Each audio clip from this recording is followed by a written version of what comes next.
काम ही के तौर में पता है हमको दोनों।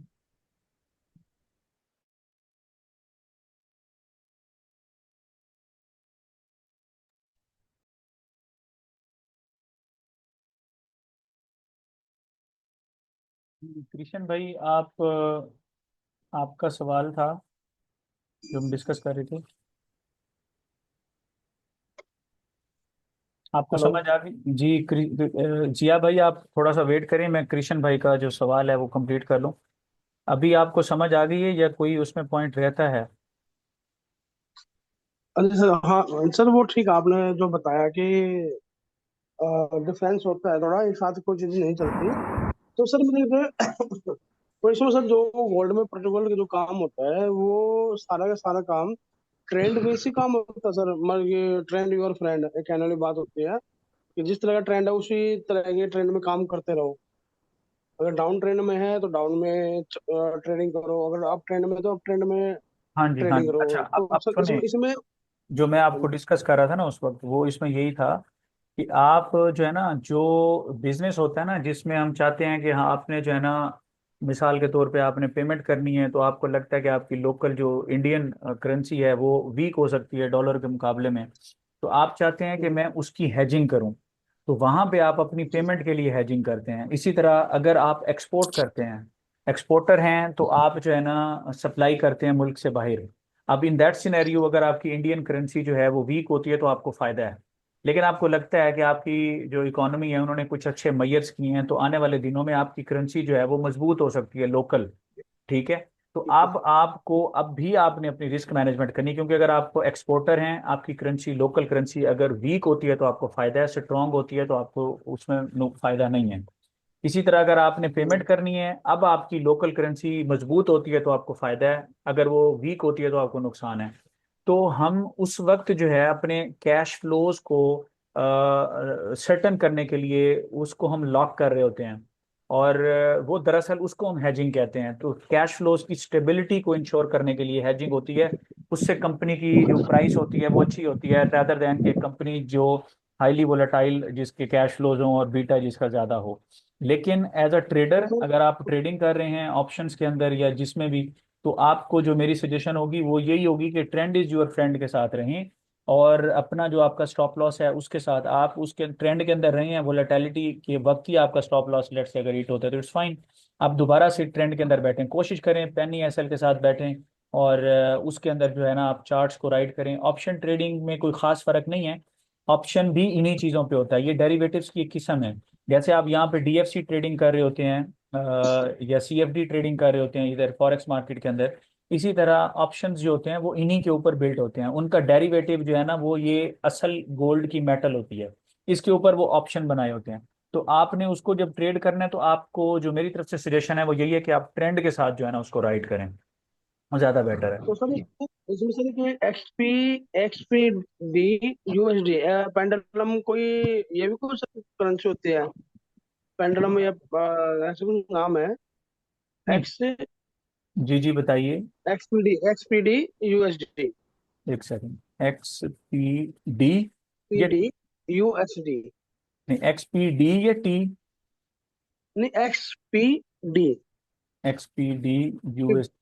ठीक है। हाँ इसको जी, देखो कोई ये पेंडुलम डॉलर कोई। ना ना, ये प्लाटीनियम है। प्लाटीनियम जो है ना ये भी अच्छा, मेटल है, गोल्ड की तरह ये भी मेटल है एक। और इसको हम ये व्हाइट मेटल व्हाइट गोल्ड बोलते हैं ना उसको, शायद वही हाँ, लग रहा है प्लेटिनम तो। ये जो है व्हाइट ना गोल्ड ही बोल। हाँ, ये अच्छी नहीं लग रही मुझे चार्ट्स पे। ये अच्छा चार्ट्स अच्छा पे अच्छी नहीं लग रही, इसमें अभी आप कोई ट्रेड प्लान ना करें।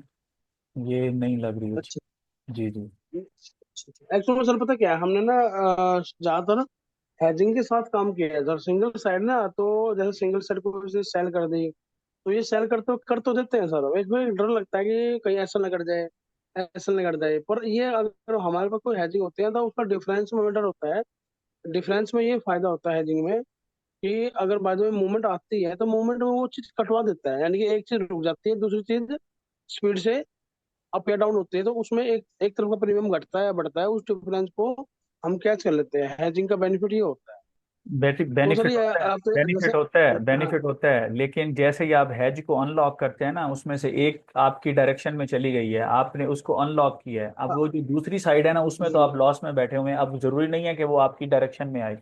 मैंने आपको ये हाँ, बताया, ये नहीं बताया कि आप नहीं कर सकते, लेकिन अगर आप उसकी बजाय ये स्ट्रेटेजी अडॉप्ट करेंगे ना, ये आपके लिए ज्यादा फ्रूटफुल साबित होगी। कौन सी सर, ये ट्रेंड वाली सर? जी जी, ये ज्यादा बेटर आपको साबित होगी। आप बेशक उसको प्रैक्टिस करके, सर इसमें, तजर्बा करके जो है ना, आप सर उसको। मुझे ना सर गोल्ड की मार्केट में ट्रेडिंग करने का जो तरीका है वो अच्छा लगा। तो टाइमिंग पूरी मिल जाती है ना, तो ना तो कोई एक्सपायरी होती है इसके अंदर, जी जी और ना ही कोई टाइम फ्रेम है कि भाई इतने बजे मार्केट बंद हो जाएगी या इतने बजे खुल जाएगी। ना जी ज्यादा हलचल होती है कि एकदम कोई बाजार गैप डाउन या गैप अप खुलेगा, ऐसा जी किसी जी। का डर नहीं होता है। अलग मार्केट, स्टॉक मार्केट से फॉरेक्स मार्केट में ट्रेडिंग करना थोड़ा और अच्छा लग रहा है, मतलब और आसानी लग रही है। देखें, ये एक तो बड़ी और सर मार्केट। वैसे इसमें टाइम, किस टाइम फ्रेम पे फोकस किया जाए, 15 मिनट या 1 आवर? आपने जो ट्रेडिंग करनी है ना, ये आपके ट्रेडिंग स्टाइल पे डिपेंड करेगा कि आपने कैसे ट्रेडिंग करनी है। अगर तो आप स्विंग ट्रेडर हैं तो आपको जो चार्ट ट्रेड करना है वो H4 का चार्ट ट्रेड करना है। और एंट्री एग्जिट आप एक्सप्लोर का? अपना, हाँ जी, एंट्री एग्जिट आप अपना बेशक M30 पे बनाएं, H1 पे बनाएं, ये भी आपके ट्रेडिंग स्टाइल पे डिपेंड करेगा। लेकिन तो अगर ये सर, आप इसको देखें, क्या कहते हैं, M13, M15 या M5 पे, तो उसमें आपका जो चार्ट होगा जिसको आप ट्रेड कर रहे हैं वो आपका H1 का चार्ट होगा। यानी कि जैसे अब ये मौजूदा चार्ट है, अगर आपने इसको ट्रेड करना है तो आपकी एंट्री एग्जिट जो है ना M5 से या M15 से होनी चाहिए। अगर आप चार्ट ट्रेड कर रहे हैं डेली, जिसका हम इसका डेली चार्ट ट्रेड कर रहे हैं, तो हमारा जो एंट्री एग्जिट हो सकता है वो H1 से या M30 के चार्ट से हो सकता है। सर क्या इंडिकेटर काम करते हैं सर? जैसे कि बहुत सारे ट्रेडिंग में पे बहुत सारे नहीं, इंडिकेटर है, इंडिकेटर इसके क्या में कोई ट्रेडिंग इंडिकेटर बेस्ट इंडिकेटर है? नहीं नहीं, इंडिकेटर्स के मैं हक में नहीं हूँ। आप प्राइस एक्शन को ट्रेडिंग करें, प्राइस एक्शन को आप उसके साथ ट्रेड करें, वो ज़्यादा बेटर है। Price action is the king. Indicators तो उसको फॉलो कर रहे होते हैं, इंडिकेटर्स के मैं हक में नहीं हूँ। और और by the sir way, moving average, sir moving average वगैरह ये मूविंग लगाते हैं, ये मूविंग काम एवरेज करती है सर? मूविंग एवरेज एक ऑब्जेक्टिव मैयर है, इसलिए जो बड़ी बड़ी फंड कंपनीज होती है ना, फंड मैनेजर और ये म्यूचुअल फंड, जी और जी जी वो जी उसको जी। जरूर यूज करते हैं, क्योंकि उनके उन्होंने अपनी डॉक्यूमेंटेशन करनी होती है, तो उस पर्पज के लिए वो उसको यूज करते हैं, मूविंग एवरेज को। मूविंग एवरेज एक दूसरे इंडिकेटर्स की तरह नहीं है। मूविंग एवरेज अगर आप यूज, लेकिन उसको भी लोगों को ट्रेड नहीं करना आता। उसका भी तरीका होता है, आप उस तरीके से उसको ट्रेड कर सकते हैं, लेकिन मूविंग एवरेज वोलेटिलिटी को टैकल नहीं करेगी, सिर्फ ट्रेंड देगी आपको। तो लेकिन आइडियल जो सर तरीका है सर वो, जी जी, आप उसके साथ प्राइस एक्शन को सर, मिलाते हैं तो फिर आपको मूविंग एवरेज का जो वो है तरीकाकार, वो तो भी आप। बेस्ट बेस्ट मूविंग एवरेज कौन सी है सर, 50 वाली लॉन्ग टर्म के लिए, 100 वाली नहीं, बेस्ट 100 कौन सी वाली तो होती नहीं, 100 वाली तो नहीं, मीडियम जो ट्रेंड होता है उसके लिए आप यूज़ करें SMA 55 या 50। और इसी तरह लॉन्ग टर्म ट्रेंड्स के लिए है? 200 या सर सिंपल, सिंपल वाली सर या एक्सपोनेंशियल वाली या सिंपल सिंपल सिंपल वाली? SMA। जो EMA अच्छा है, जो 55। EMA है वो आप शॉर्ट टर्म ट्रेंड के लिए राइड कर सकते हैं। जैसे अगर आपने EMA 21 यूज़ करनी है, तो 21 के लिए आप EMA यूज़ करें शॉर्टर ट्रेंड के लिए। इसी तरह EMA 8 भी जो है आप यूज़ कर सकते हैं। Double, sir EMA, double M में लगा सकते हैं सर? सुन तो लें, आप सुन ही नहीं रहे मेरी जी बात। सर, आपने जी सर बिल्कुल। जब अपना सेटअप बनाना है ना, उसमें एक आपके पास EMA, एक आपके पास मूविंग एवरेज होनी चाहिए शॉर्ट टर्म टर्म, और एक मूविंग एवरेज होनी चाहिए आपके मीडियम टर्म के लिए। तो अगर आप स्विंग ट्रेडर हैं, आप मीडियम टर्म के लिए जो आपकी मूविंग एवरेज होगी वो आपकी SMA होगी, ठीक है, सिंपल मूविंग एवरेज। और जो कितने आपकी, कितने सर, 55? सर सुन तो लें, आप सुन ही नहीं रहे। अच्छा अच्छा, आप अगर इस तरह, ठीक है। अगर आप रट्टा लगाना चाहते हैं तो फिर आप लगा लें, आप सुन ही नहीं नहीं रहे। सर, अच्छा, नहीं सर, आप बोलिए सर। आप सुनेंगे तो आपको फायदा होगा ना। तो जब ओके आपने, सर। आप एक स्विंग ट्रेडर हैं तो आपको उसमें मूविंग एवरेजेस दो यूज कर सकते हैं। एक आप मूविंग एवरेज यूज कर सकते हैं आपकी जो यूज करेंगे आप, वो होगी मीडियम टर्म, और एक दूसरी होगी शॉर्टर टर्म। जो मीडियम टर्म होगी उसमें आप यूज करेंगे मूविंग एवरेज 50 या 55, और आप यूज करेंगे SMA। यानी जो सिंपल मूविंग एवरेज है वो यूज करें अगर आप 55, जो मैं यूजुअली उसको लाइक करता हूँ जब मैं उसको ज़्यादा ट्रेड करता होता था। इसी तरह जो शॉर्टर टर्म मूविंग एवरेज है उसमें आप ईएमए यूज करें, एक्सपोनेंशियल मूविंग एवरेज यूज करें शॉर्टर टर्म के लिए। और उसमें आप 8 को भी यूज कर सकते हैं और ये काफी अच्छा सेटअप बनता है, ईएमए 8 का और एसएमए 50 का। और आप काफी अच्छी उसमें ट्रेड्स को प्लान कर सकते हैं। ओके ओके, मैं EMA 8 और ईएमए SMA 55। SMA 55 जी, ये मेरा सेटअप रहा है काफ़ी जब मैंने इसको ट्रेड किया। अभी तो मैं वो उसको नहीं ट्रेड करता, क्योंकि इंडिकेटर में आप इंडिकेटर यूज़ करते भी हैं तो इसके साथ फिर किसी और को नहीं यूज़ करना, एक ही इंडिकेटर यूज़ करें। और आपका प्राइस एक्शन ज़रूरी है, price action is the king. Price action के साथ यूज़ करें, या फिर आप जो है इसको सीखें, एक ट्रेडिंग सिस्टम जो है, अल्टीमेटली आप इसको सीखें, फिर आप जो है ना चीज़ों को समझ सकते हैं। मगर आपका जो इंडिकेटर अगर आप कोई भी यूज़ करें, अगर आप करना चाहते हैं तो that should be objective in nature. आपका सब्जेक्टिव इंडिकेटर नहीं होना चाहिए, और उसमें जो है आपको लॉस के चांसेस हो सकते हैं। इंडिकेटर वैसे ही लैगिंग है, अगर यूज़ करना है तो ऑब्जेक्टिव इंडिकेटर यूज़ करें। जी, किसी और का सवाल? Okay sir, thank you sir. जी मोस्ट अस्सलाम वेलकम। वालेकुम सर। जी वालेकुम अस्सलाम। कैसे हैं सर, ठीक हैं आप? लगातार शादेब भाई, आप सुनाएं, ठीक ठाक है? जी अल्हम्दुलिल्लाह सर, हम फाइन। काफी माशाल्लाह लॉन्ग डिस्कशन चल रही थी, मैंने कहा पता नहीं आज बारी आती भी है या नहीं आती। नहीं, अच्छा है वो कृष्ण भाई का जो सवाल था उनको, चलो डिटेल से उनको गाइडलाइन मिल गई है। वो जो प्लान कर रहे थे वो उनको काफ़ी अच्छा जो है ना गाइड मिल गई होगी। I hope he will follow and benefit. जी सर। अच्छा मेरा कुछ जनरल सा क्वेश्चन है, आई होप सो कि ये क्वेश्चन शायद सारी कम्युनिटी के लिए ही जो है वो बेहतर होगा, बिकॉज सारे बिगनर्स हैं। जी जी सर मैं 2020 से ऑलमोस्ट जो है ना ट्रेडिंग की फील्ड में हूँ। ठीक बेसिकली है। मैं आपसे लाइक एक सजेशन लेना चाह रहा था, हम्म तो सिर्फ 2 मिनट में आपके लूंगा। हम्म, सर 2020 में बिल्कुल मैं ब्लैंक था, मुझे नहीं पता ट्रेडिंग क्या होती है और क्या नहीं, and I was doing job at that time. ठीक है। और मैं सबसे पहले आया था क्रिप्टो में। जी। बड़ा बूम था, यूट्यूब पे बताने शुरू हुआ हुआ था, और हर तरफ मतलब 50-100 USDT के साथ लोग लगे हुए। हम्म मैंने तकरीबन 6-7 मंथ उसको देखता रहा, कुछ समझ नहीं आई, पता नहीं क्या है क्या नहीं है। इन शॉर्ट मैंने जो है ना फिर उसको सीखना स्टार्ट कर दिया, टेक्निकल। जी और तकरीबन साल बाद मेरी तकरीबन मार्केट में ऐसी ग्रिप आई कि मैं 1000% और इवन के मोर देन दिस भी पर ईयर का मैं क्रिप्टो से निकालने लग गया। जी लेकिन मेरा वॉलेट साइज, और ये स्पॉट ट्रेडिंग की बात है, फ्यूचर की नहीं जी है। जी उसके बाद तकरीबन 2023 मार्च में मैंने जो है वो फॉरेक्स का पहला अपना अकाउंट ओपन किया। और अब ये तकरीबन 2024 चल रहा है, और अक्टूबर तकरीबन 2 साल हो जाएंगे नेक्स्ट ईयर। जी जी सर इस मार्केट में जो है मैं जिन चीज़ों पे मैं काम करता हूँ, ज़्यादातर मैं स्ट्रक्चर पे काम करता हूँ।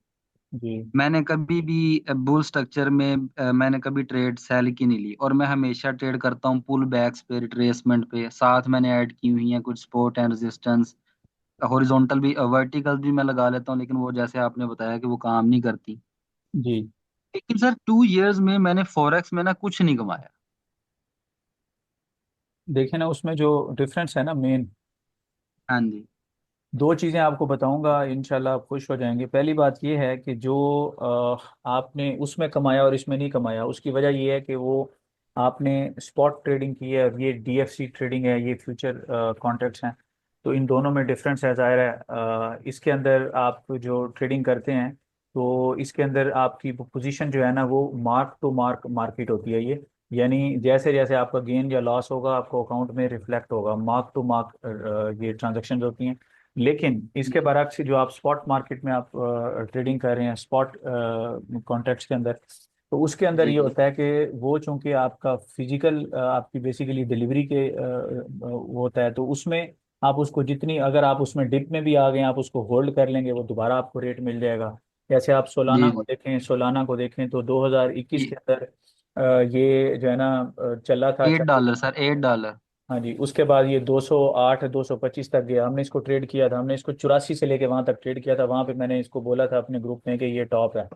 उसके बाद इसका जी भी टॉप बताया था, बीटीसी का भी टॉप बताया था 64,000, और हमने डिस्कस किया था कि ये दोबारा 18 से 22 हज़ार पे आएगा। बीटीसी भी आया वहाँ पे, और सुलाना ने दोबारा 8 का लेवल दिखाया आपको, और फिर 8 से दोबारा जी जो है ना सुलाना मूव किया। तो होता क्या है कि आपने, अगर आप कहीं पे, अगर आपको टेक्निकल्स नहीं भी आते थे यार, आप फंस गए थे उसमें, तो वो मार्केट नीचे आई है, दोबारा मार्केट ऊपर गई है, तो आपको तो लॉस नहीं हुआ, सही है, रिकवरी हो जी गई। मगर उसमें ऐसे भी कॉइन्स होते हैं जो कल को आपका जो लॉस है वो जीरो हो सकता है, जैसे लूना था। अब लूना ऐसा जी यानी आपका कॉइन था जो बाद में जो है ना वो जीरो हो गया। तो जी उसमें जो है ना वो सट्टा भी है, और जो आपके कॉइन पड़े रहेंगे, इन्वेस्टमेंट बरीड भी होगी, तो कल को वो उठ जाएगी। लेकिन जी जो ये मार्केट है ये डीएफसी के साथ है, लेकिन इस मार्केट की जो ब्यूटी है, एक तो ये आपको डेली अपॉर्चुनिटीज देती है, और सबसे बड़ी बात, ये अपॉर्चुनिटीज सट्टा बेस्ड पे नहीं देती।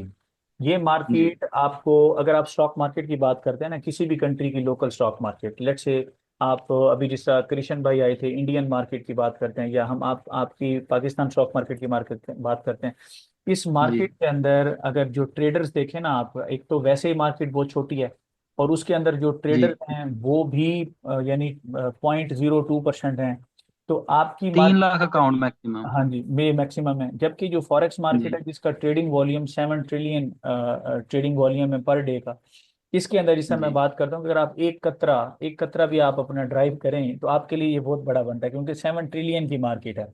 और इसके अंदर जो जी ब्यूटी है वो ये चेक करें, इसमें गोरा भी है, इसमें एशियन भी है, इसमें यानी ये सारे हैं, इसमें फिर आपके पास जो है ना, जैसे टोक्यो सेशन है, फिर आपके पास एशियन सेशन, फिर आपके पास लंदन सेशन, फिर आपके पास New York session, all over the world लोग इसको ट्रेड कर रहे हैं। तो यहाँ इसका जो चार्ट ड्राइव हो रहा है ना, वो इंडियन स्टॉक मार्केट या पाकिस्तान स्टॉक मार्केट के किसी एक कंपनी के डायरेक्टर्स नहीं उसको यानी चला रहे, बल्कि जी यहाँ जी पे इसको पूरी वर्ल्ड में जो बड़े बड़े प्लेयर्स हैं वो बैठ रहे हैं। तो इसके जो चार्ट्स हैं, वो चार्ट्स भी आप उसको ट्रेड कर सकते हैं, और आप सही करेंगे जब आपको चार्ट्स आते हैं। लेकिन इसके चार्ट्स की जो रिलायबिलिटी है, जो ऑथेंटिसिटी है, वो बहुत ज्यादा है। हो सकता है क्रिप्टो का कोई कॉइन जो आप ट्रेड कर रहे हैं, उसको 4 लोग, यानी बीटीसी को तो ज्यादा लोग ट्रेड कर रहे हैं, लेकिन बाकी क्रिप्टो जी के ऐसे कॉइन्स हैं जिसको कोई ना कोई बैक एंड पे, यानी उसकी पार्टी है जो उसको चला रही है अब, या उसकी जी ब्लॉकचेन बनी हुई है। तो मुझे बताएं, वो ज्यादा रिलायबल है, या ये, जैसे अब गोल्ड का चार्ट आपके सामने है, इसको पूरी दुनिया के जी ट्रेडर्स इसको ट्रेड कर रहे हैं,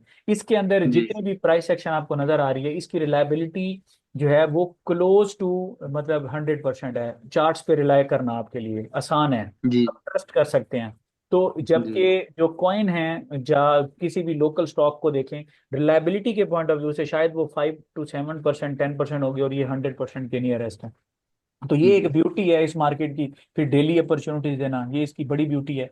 और बाकी उस मार्केट के अंदर तो जिस बंदे को टेक्निकल्स नहीं आते, वो भी एक इन्वेस्टमेंट के उसके अंदर काम कर सकता है। जैसे अभी हमारे जी उसमें यानी कुछ स्टॉक्स ऐसे होते हैं जो आपके पहले बरीड होगी इन्वेस्टमेंट, बाद में 3-4 साल बाद, अब जब 3-4 साल बाद आपकी इन्वेस्टमेंट रिकवर हुई, हो सकता है पैसे की वो बिल्कुल वैल्यू उस वक्त ना हो, तो आपको टाइम वैल्यू ऑफ जी मनी के लिहाज से देखेंगे, तो आप कहेंगे यार मुझे तो बेनिफिट नहीं हुआ, मुझे नुकसान हुआ है। तो ये जी मार्केट इस हवाले से ज़्यादा लुक्रेटिव है इन ऑल द वे। तो आप इसको सीखें, जी सिर्फ आपको थोड़ा सा सीखने की जरूरत है, इंशाल्लाह you will be able to make consistent gains with this market as well. Sir basically मैं क्योंकि मैंने ना अपनी सारी कश्तियां जला दी थी 2021 में ही, जी जी और मैंने डिसाइड कर लिया था कि मैंने ट्रेडर ही बनना है। जी और जी मैंने बहुत एग्जांपल्स देखी हैं, मतलब लोगों ने जिन्होंने इसमें इस फील्ड में कुछ करना था, लोगों ने बहुत कुछ किया है। जी जी जी सर मैंने 2023 के तकरीबन लास्ट में और 24 से अब तक PSX में भी मैंने तकरीबन 100% अबव प्रॉफिट निकाला है, सिर्फ 5 कंपनीज को यूज करके। जी जी मैं जो मेन क्वेश्चन आपसे करना चाह रहा था वो ये करना चाह रहा था कि इज इट टोटली फाइन कि मैं फॉरेक्स मार्केट में अभी तक नहीं चला, क्योंकि मैंने इसमें बहुत कुछ सीखा है। फंडामेंटल्स मुझे बिल्कुल नहीं आते थे, मेरा बैकग्राउंड है ही नहीं फाइनेंशियल मार्केट से, मैं बेसिकली फिजिक्स में मेरा मास्टर्स है, और मेरा मतलब मैंने ये चीजें सीखी हैं। नहीं, अब आप सीख अगस्त में आप इसको सीख जी जाएंगे। एक्चुअली मैं इसको थोड़ा सा क्विकली करना चाह रहा हूँ, क्योंकि और भी मेंबर्स के जी सवाल हो सकते हैं, लेकिन जो मैंने आपको गाइड दी है ना, आप उसको फॉलो करें, और ये मार्केट आपको उससे ज़्यादा बेहतर नज़र आएगी। और बाकी जो आपने उसमें गेन्स किए हैं वो स्पॉट मार्केट में किए हैं, विद लिमिटेड जी अपॉर्चुनिटीज।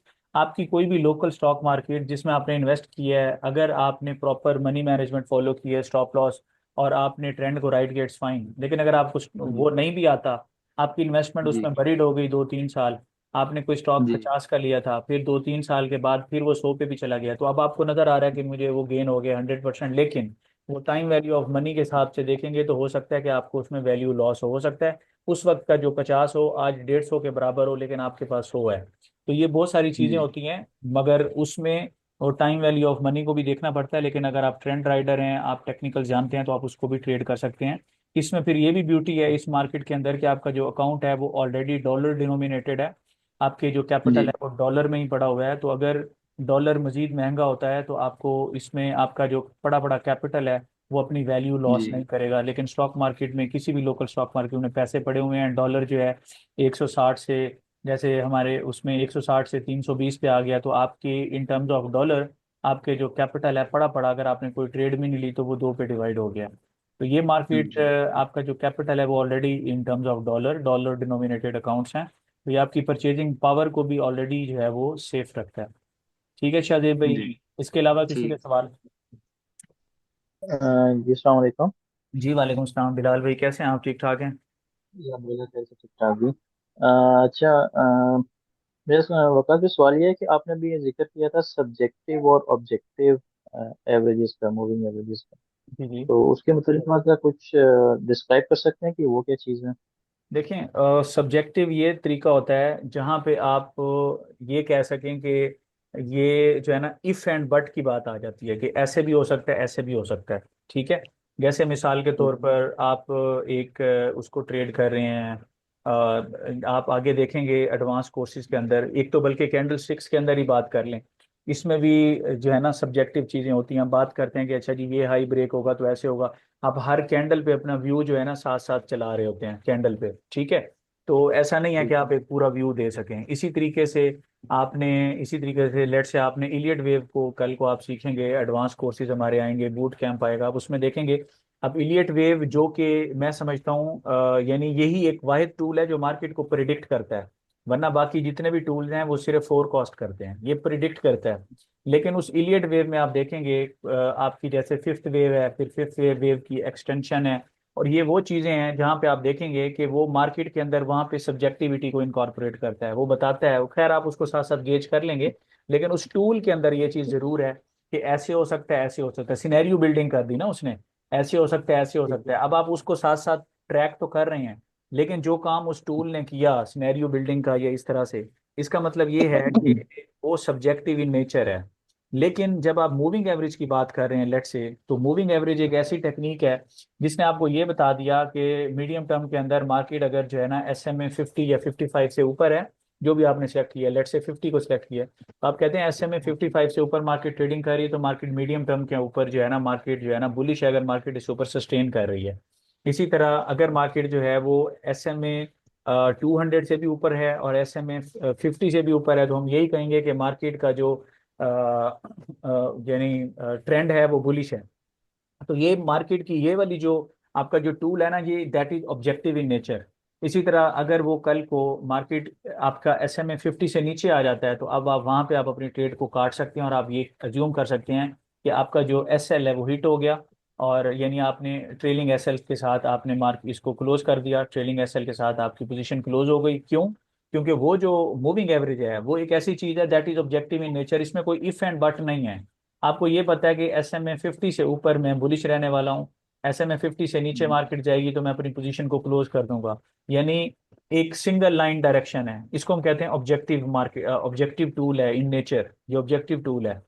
सही है। तो बाकी जो है जैसे मैंने आपसे मिसाल दी है, इसी तरह साइकिल एनालिसिस आप देखेंगे, तो जहां पे आपको लगता है कि सिनेरियो बिल्ड हो रहा है, या वो कहता है जी ये भी हो सकता है, ये भी हो सकता है, ऑल तो आप उस सिनेरियो को उसके साथ साथ राइड कर सकते हैं, लेकिन जो उसने सिनेरियो एक से ज्यादा ऑप्शन दिया है वो सब्जेक्टिव इन नेचर है। जहां पे आप कहते हैं कि भाई यस एंड नो, वो ऑब्जेक्टिव इन नेचर है। जिस तरह से अभी हमने बात की मूविंग एवरेज की, इसीलिए ऑब्जेक्टिव नेचर होने की वजह से इसको जो फंड मैनेजर हैं वो उसको यूज करते हैं अपनी डॉक्यूमेंटेशन के लिए। ठीक है। जी, किसी और का सवाल?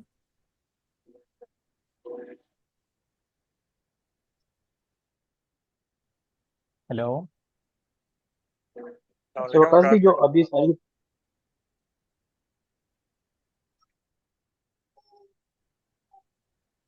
जी जी।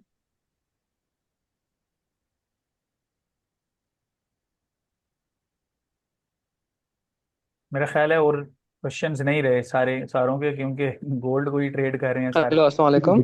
जी वालेकुम सलाम इरफान भाई, कैसे हैं आप? जी, अल्लाह का शुक्र, आप सुना ठीक है सर। अल्हम्दुलिल्लाह। अच्छा सर, इस तरह है कि अभी आपने इंडिकेटर्स के बारे में बताया, सब्जेक्टिव के बारे में बताया, ऑब्जेक्टिव के बारे में बताया। सर, जो थोड़ा बहुत मेरा एक्सपीरियंस है फॉरेक्स मार्केट में, जितने भी इंडिकेटर्स हैं ये सारे लैगिंग इंडिकेटर्स हैं।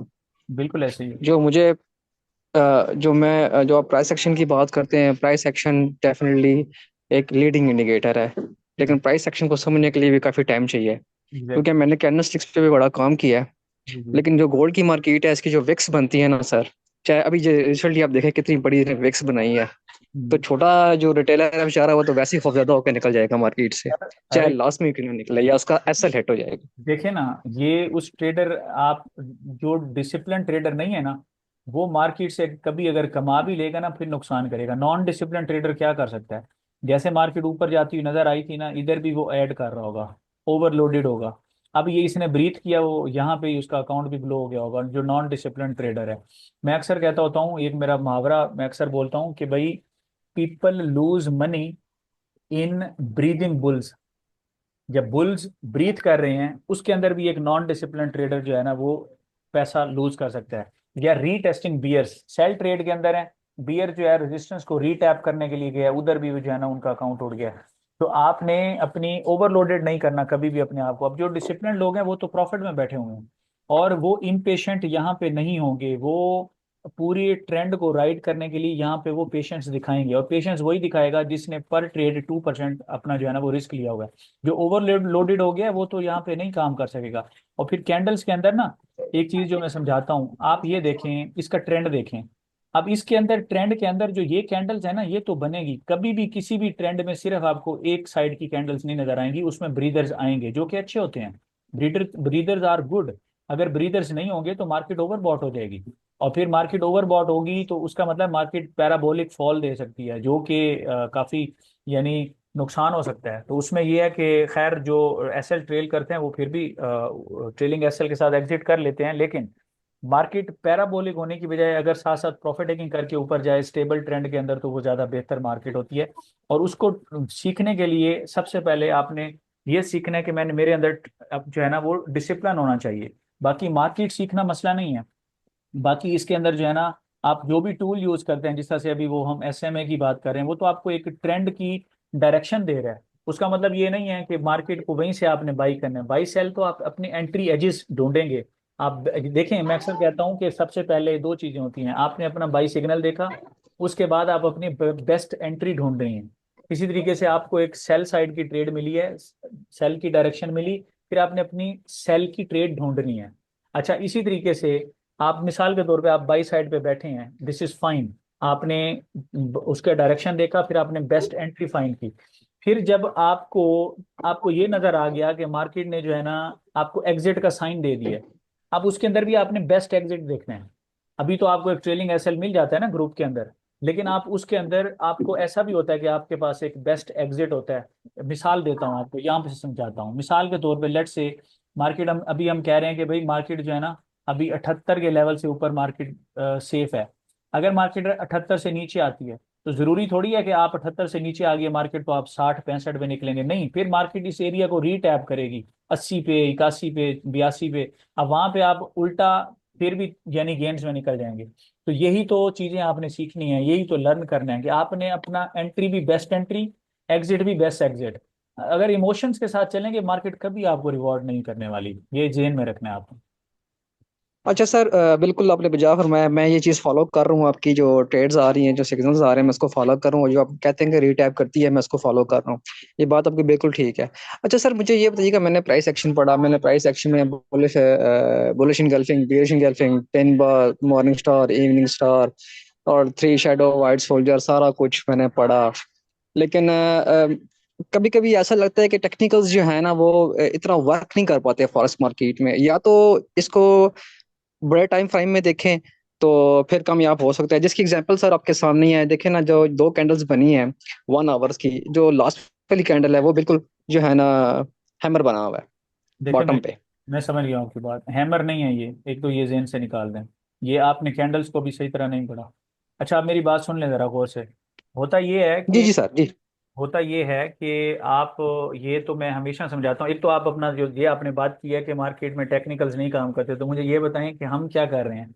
अगर टेक्निकल्स काम नहीं करते तो हमारी भी जो ट्रेड्स है ना उसमें इस तरह होना चाहिए ना कि हमारी 50% ट्रेड्स में एसएल कटे और 50% विन में जाए। हमारी 10 में से 7-8 ट्रेड्स विनिंग साइड में क्यों जाती हैं, और एक आधी जिसमें एसएल भी होता है वो सिर्फ मनी मैनेजमेंट का पार्ट होता है, हमारा टेक्निकल कभी एसएल हिट नहीं हुआ क्यों? इसका मतलब है मार्केट में टेक्निकल्स ही यानी काम कर रहे हैं।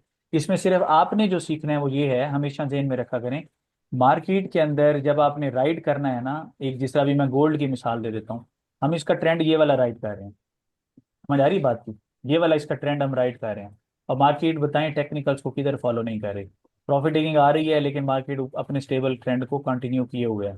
अब दूसरी बात मैंने की कि आपने एंट्री एग्जिट कहाँ से फाइंड करनी है। अब आपने एंट्री एग्जिट जब फाइंड करनी है, उसके अंदर आप इसको देखते हैं कि जो लोअर टाइम फ्रेम्स हैं, कोई भी हो सकता है, उसके अंदर आप देखते हैं कि मार्केट की फॉर्मेशन कैसे है। जिस तरह अभी हमने इसको H1 के चार्ट पे देखा, लेट से अभी हमने यहाँ पे देखा, इससे पहले मैंने यहाँ पे इसकी रेजिस्टेंस बनाई हुई थी, ये लाइन मैं यहाँ पे आपके लिए ड्रॉ कर रहा हूँ।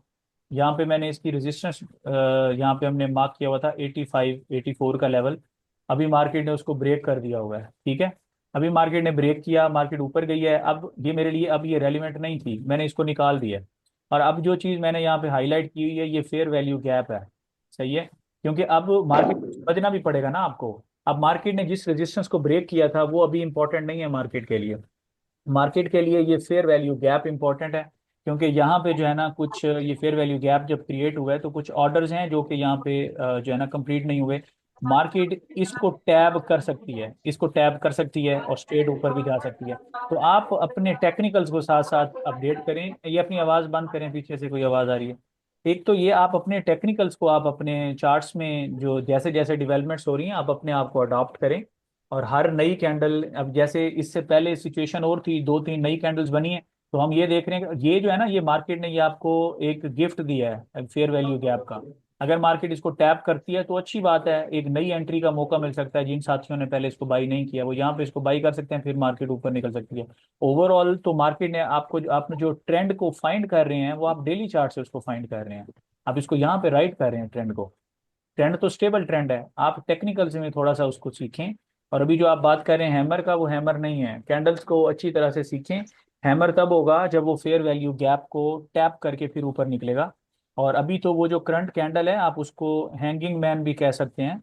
और ये भी कैंडल अभी क्लोज नहीं हुई, अगर कैंडल अपने हाई से ऊपर क्लोज हो जाती है तो वो एक बुलिश पिन बार कैंडल कहलाएगी। और उसके लिए हैमर होने के लिए ज़रूरी है कि वो फेयर वैल्यू गैप पे टैप करके वहां से निकले। जी किसी और का सवाल? सर ये फेयर वैल्यू गैप क्या है, काइंडली ये जरा बताएंगे, इस तरह फिर क्योंकि हम चीजें तो बिल्कुल डिटेल, नए हैं। इस तरह चीजें डिटेल हो जाएंगी, ये आईसीटी का कॉन्सेप्ट है। ये थोड़ा सा ओके, आपको क्विकली चले बता देता हूँ। होता ये है कि थैंक यू सर। जब स्मार्ट मनी एंट्री लेती है, यानी जब प्लेयर्स एंटर करते हैं मार्केट के अंदर, जो बिग प्लेयर होता है, तो उन्होंने आपके सामने यहाँ पे जैसे उन्होंने एसएल हंट किया लोगों का, यहाँ से एक अच्छी ये वाली ये हैमर कैंडल है, ये वाली, सही है, ये वाली कैंडल जी ना, जी। ये हैंडल हैमर कैंडल है। इसके बाद मार्केट ने यहाँ से जब अपना सबमिट किया ब्रेकआउट, ठीक है, यहाँ से मार्केट ऊपर गई है। इस नेक्स्ट कैंडल में मार्केट ने असल में ये जो कैंडल शो हो रही है ना, इसका मतलब है जो प्लेयर्स हैं ना उन्होंने यहाँ पे अपने अच्छे खासे बाई ऑर्डर्स ना लगाए हैं, क्योंकि उनका जो सिस्टम होता है ना वो खुद से बाई हैंड नहीं कर रहे होते, उनका ऑपरेटर होता है। अब वो ऑपरेटर से जो है ना इसको बाई कर रहे हैं, ठीक है, तो ऑर्डर्स लग रहे हैं, मार्केट ऊपर आ गई। फिर यहाँ से मार्केट इन्हीं ऑर्डर्स को लेने के लिए आई है, लेकिन फिर भी फेयर वैल्यू गैप है। ये फेयर वैल्यू गैप क्या है? फर्स्ट कैंडल का हाई और थर्ड कैंडल का लो, फर्स्ट कैंडल का हाई, थर्ड कैंडल का लो, इसके बीच में जो गैप है ये अभी भी इम्बैलेंस है, यानी इसमें मार्केट जो है अपने पेंडिंग ऑर्डर्स यहाँ से उठा सकती है, इसको हम फेयर वैल्यू गैप कहते हैं। Thank you sir, very clear, thank you. जी मोस्ट वेलकम। किसी और का सवाल है तो बताएं, वी हैव 5 मिनट्स। अच्छा सर, मेरा क्वेश्चन है सर, ये मुझे काइंडली बताइए कि जो फेब लेवल जो हम यूज करते हैं सर, इससे बेहतर अपना सपोर्ट एंड रेजिस्टेंस फाइंड हो सकता है सर फेब लेवल से? देखें, स्पोर्ट एंड रेजिस्टेंस के बहुत से सारी चीज़ें हैं। अब यहाँ पे वो सारी चीज़ें हम डिस्कस नहीं कर सकते, क्योंकि ये बेसिकली ये क्लास जो है ना, ये है मार्केट में अगर आपकी कुछ फेवरेट टिकर्स हैं तो आप अपने यहाँ पे सवाल पूछ सकते हैं गोल्ड के लिए, GBP, JPY and so on. लेकिन जो एजुकेशनल क्लास है वो तो हम ज़ाहिर है सेपरेट रखेंगे। लेकिन क्विकली आपको बता दूं कि जो फिब लेवल्स हैं ये दरअसल अगर आप इनको गौर करेंगे तो ये नेचुरल नंबर्स हैं।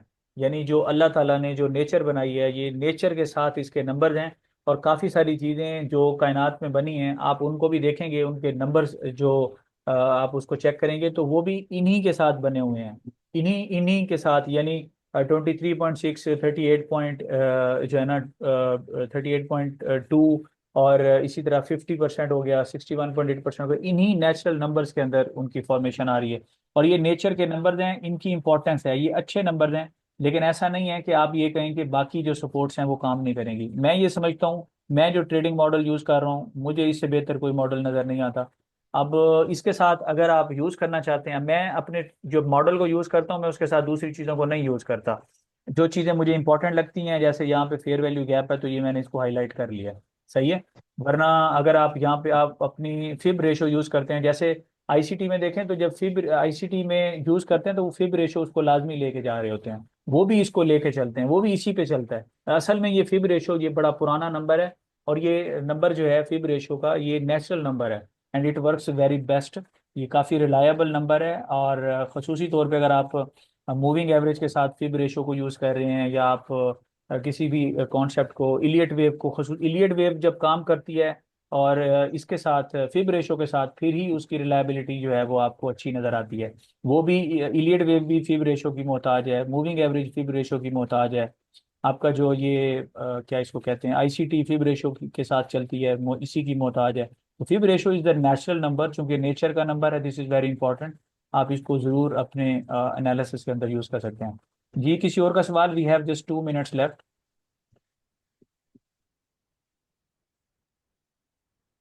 सर ये टेस्ला रेट। अकाउंट जी जी। सर ये अकाउंट में ये जो वर्चुअल प्राइवेट सर्वर है इसका क्या फंक्शन है? कौन सा वर्चुअल प्राइवेट सर्वर? ये एक्सनेस का जो हम वो कर रहे हैं ना, इसमें एक वो आता है ऑप्शन वर्चुअल प्राइवेट सर्वर। देखिए, वो होता है कि अगर आपने जो प्लेटफॉर्म है ना MT5 MT4 उसके साथ अकाउंट कनेक्ट करना हो तो फिर आप उसको वहां से कॉपी करके कनेक्ट कर सकते हैं। आप डायरेक्टली उसकी ऐप भी यूज़ करना चाहें तो कर सकते हैं एक्सनेस की। वो ज़्यादा कन्वीनियंट है उसकी ऐप। बाकी आप उसको भी यूज़ कर सकते हैं। सर MT5 जब हम ओपन करते हैं तो MT5 में ओपन नहीं होता, वो अलग से कुछ एक सॉफ्टवेयर कुछ ओपन हो जाता है। नहीं नहीं, वो उसको कनेक्ट करने का तरीका होता है, फिर उसकी उसके लिए कोई स्क्रीनशॉट, एक वीडियो जो है ना मैं आप लोगों के साथ शेयर कर दूंगा, वो कनेक्ट हो जाता है, उसका कोई इशू नहीं। चलें जैसे जी, मैंने ठीक। लैपटॉप में ट्राई किया। जी जी जी जी, मैं अब इसको क्लोज करने लगा हूँ। माशाल्लाह ये अच्छी डिस्कशन होगी, आप लोगों को ये लेवल्स भी डिस्कस हो गए आपको। नाउ फर्दर जो हमारी गाइड होगी 1 to 1 इंशाल्लाह वो ग्रुप में आपको मिलती रहेगी। और दैट्स इट फॉर टुडे। दुआ में याद रखिएगा। अस्सलाम वालेकुम। वालेकुम अस्सलाम। वालेकुम सलाम सर, जज़ाकल्लाह। वालेकुम सलाम। वालेकुम सलाम सर।